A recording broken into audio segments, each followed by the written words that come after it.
میں نیکی کی دعوت کی دھوم میں مچاؤں، عطا ایسا کر حوصلہ یا الہی۔ مشہور احادیث مبارکہ کی کتابوں میں، حدیث کی کتب میں حضرت سیدنا فاروق اعظم رضی اللہ تعالیٰ کی کرامت کو ذکر کیا۔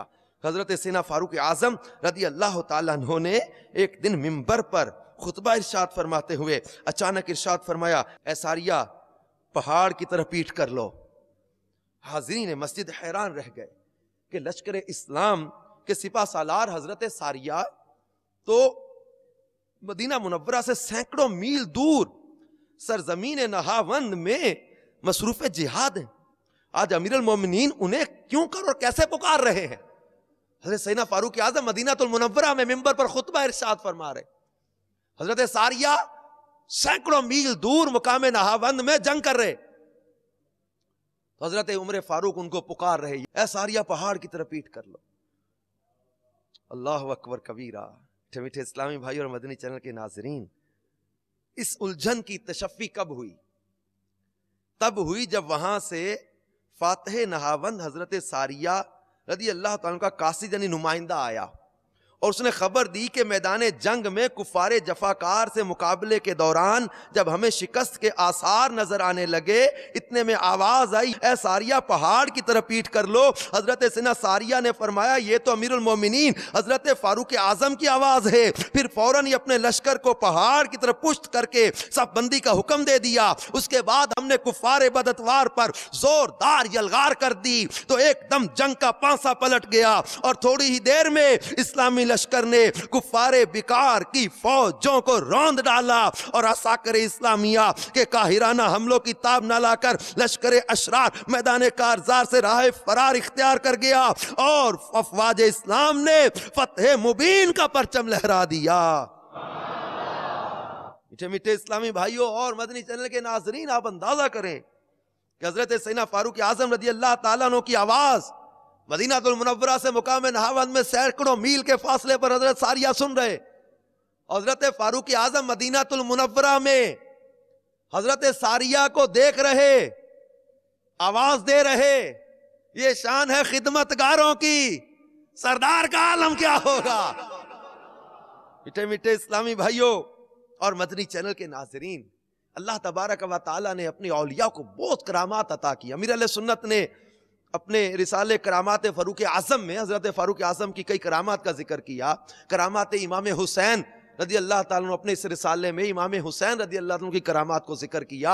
احادیث کی کتابوں میں بہت اولیاء کرام اور صحابہ کرام کی کرامات کا، اور پھر آگے جو ہے وہ محدثین نے جو کتابیں لکھیں، عیون الحکایات کے اندر محدث ابن جوزی رحمۃ اللہ علیہ نے بہت سی کرامات کا تذکرہ کیا، جس کو مکتبۃ المدینہ نے شائع بھی کیا۔ حکایت و نصیحتیں میں اولیاء کرام کا بہت سا تفصیلی ذکر ہے، اور بہت سارے اولیاء کرام کی کرامات، اور پھر اولیاء کے سردار شہنشاہ بغداد حضور غوث پاک رضی اللہ تعالیٰ عنہ کی کرام بہجت الاسرار میں حضور غوث پاک کی کتنی کرامات کا ذکر ہے۔ امیر سنت نے اپنے رسالے جنات کا بادشاہ میں، منع کی لاش میں، سانپ نما جن میں حضور غوث پاک کی کتنی کرامات اور عبادات اور ریاضات کا تذکرہ کیا ہے۔ اللہ تبارک و تعالیٰ نے یہ ذکر فرمایا کہ بے شک اللہ کے ولیوں پر نہ کچھ خوف ہے نہ کچھ غم۔ یہ کون لوگ ہیں؟ الذین آمنوا وکانوا یتقون، وہ جو ایمان لائے اور پرہیزگاری کرتے ہیں۔ اولیاء کرام کا تذکرہ یہاں کرتے ہوئے یہاں اللہ تبارک و تعالیٰ نے ولایت کے کنسپٹ کو کلیئر کیا ہے۔ اس آیت کی تفسیر میں تفسیر خزائن العرفان میں ہے کہ ولی کی اصل ولا سے ہے جو قرب و نصرت کے معنی میں ہے۔ ولی اللہ وہ ہے جو فرائض سے قرب الہی حاصل کرے اور اطاعت الہی میں مشغول رہے۔ اب ولایت اور ولی کی تعریف بیان کیا قرآن کی تفسیر میں، اس کا دل نور جلال الہی کی معرفت میں مستغرق ہو، جب دیکھے دلائل قدرت الہی کو دیکھے، جب سنے اللہ کی آیتیں ہی سنے، جب بولے تو اپنے رب کی ثنا کے ساتھ ہی بولے، جب حرکت کرے تو طاعت الہی میں حرکت کرے، جب کوشش کرے اسی امر میں کوشش کرے جو ذریعہ قرب الہی ہو، اللہ کے ذکر سے نہ تھکے اور چشمے دل سے خدا کے سوا غیر کو نہ دیکھے۔ یہ صفت اولیاء کی ہے۔ بندہ جب اس حال پر پہنچتا ہے تو اللہ اس کا ولی اور ناصر اور معین اور مددگار ہوتا ہے. متکلمین کہتے ہیں ولی وہ ہے. ولی کون ہے؟ فرمایا ولی وہ ہے جو اعتقاد صحیح مبنی پر دلیل رکھتا ہو اور اعمال صالحہ شریعت کے مطابق بجا لاتا ہو. بعض عارفین نے فرمایا کہ ولایت نام ہے قرب الہی اور ہمیشہ اللہ کے ساتھ مشغول رہنے کا. جب بندہ اس مقام پر پہنچتا ہے تو اس کو کسی چیز کا خوف نہیں رہتا اور نہ کسی شے کے فوت ہونے کا غم ہوتا ہے. حضرت عبداللہ ابن عباس نے فرمایا کہ ولی وہ ہے جس کو دیکھنے سے اللہ یاد آئے. اور فرمایا گیا ابن زید نے کہا کہ ولی وہ ہے جس میں وہ صفت ہو جو اس آیت میں مذکور ہے الذین آمنوا وکانوا یتقون، یعنی ایمان اور تقوی دونوں کا جامع ہو. بعض علماء نے فرمایا کہ ولی وہ ہیں جو خالص اللہ کے لیے محبت کریں. اولیاء کی یہ صفت احادیث کثیرہ میں وارد ہوئی. بعض اکابر نے فرمایا ولی وہ ہیں جو طاعت سے قرب الہی کی طلب کرتے ہیں اور اللہ تعالی کرامت سے ان کی کارسازی فرماتا ہے. یہ معانی عبارات اگرچہ جداگانہ ہے لیکن ان میں اختلاف کچھ بھی نہیں، کیونکہ ہر ایک عبارت میں ولی کی ایک ایک صفت بیان کر دی گئی ہے. یعنی ولی کون ہے؟ اللہ تبارک و تعالی کے فرمان عالی شان کہ الذین آمنوا وکانوا یتقون کے تحت تفسیر خزائن العرفان میں ولی کی صفات کو بیان کر دیا گیا. یہ اولیاء کرام جو ہوتے ہیں یہ متقیوں پر پرہیزگار ہوا کرتے ہیں. بلکہ سورہ انفال میں اللہ تبارک و تعالی فرماتا ہے ان اولیاءہ الا المتقون، اللہ کے ولی پرہیزگار ہوتے ہیں. ہمارے ہاں آج کل جو ہے وہ ولایت کا عجیب کنسپٹ پایا جاتا ہے. ہم آج کو جیسے کہ آج اس وقت ہم پنجاب کے شہر گجرات میں ہیں، ہمارے پنجاب کے دیہاتوں میں، بلکہ اب تو بڑے شہروں میں بھی، دنیا کے کئی ممالک میں اس چیز کو محسوس کیا کہ لوگ طرح طرح کے شعبدے دکھا کر بھولے بالے لوگوں کو اپنے قریب کر لیتے ہیں اور شعبدوں کے ذریعے لوگوں کو لوٹ لیتے ہیں. ہمارے ہاں عجیب کانسیپٹ پایا جاتا ہے کہ جو بڑے بڑے قسم کے بال بڑھا کے، اور مرد کا تو ویسے ہی کندھوں سے نیچے بال بڑھانا ویسے ہی حرام ہے. بڑے بڑے بال، 10-12 قسم کی انگوٹھیاں، عجیب و غریب قسم کے کڑے پہنے ہوں اور لوگوں کو گھور گھور کے دیکھتا ہو، عجیب و غریب باتیں کرتا ہو. لوگ کہتے ہیں بابا بڑا پہنچا ہوا لگتا ہے، بابا جی بڑے پہنچے ہوئے لگتے ہیں. ہمارا یہ ولایت دیکھ رہے یار، 6 مہینے نہاتا نہیں، طہارت کے مسائل کا پتہ نہیں اس کو، پاکی پلیدی کا اس کو فرق نہیں پتا،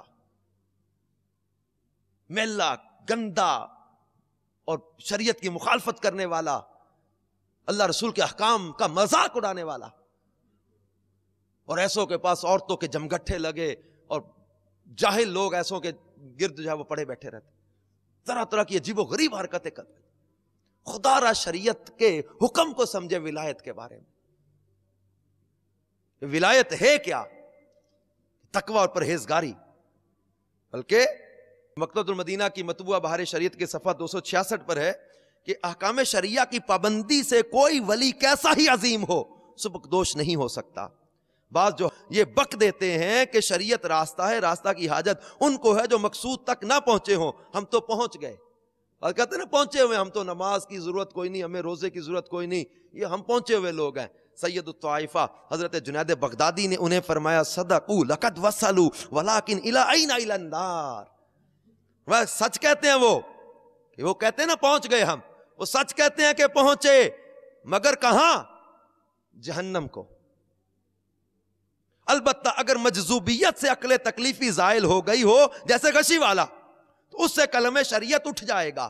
وہ جو سچا مجذوب ہوتا ہے نا اس کا معاملہ اور ہے، وہ بھی شریعت کی مخالفت نہیں کرے گا. اب یہ نماز کا مذاق اڑا کے، شریعت کی حدوں کو توڑ کے، اللہ رسول کے احکام کا مذاق اڑا کے لوگوں کو گمراہ کرتے اور جو ہے وہ مجبور اور پریشان لوگوں کو مزید لوٹتے ہیں. ایسوں کو خدا را اپنے آپ کو اور اپنے گھر والوں کو ایسے جاہلوں سے بچاؤ. میں نے کی دعوت کی دھوم میں مچاؤں، عطا ایسا کر حوصلہ یا الہی.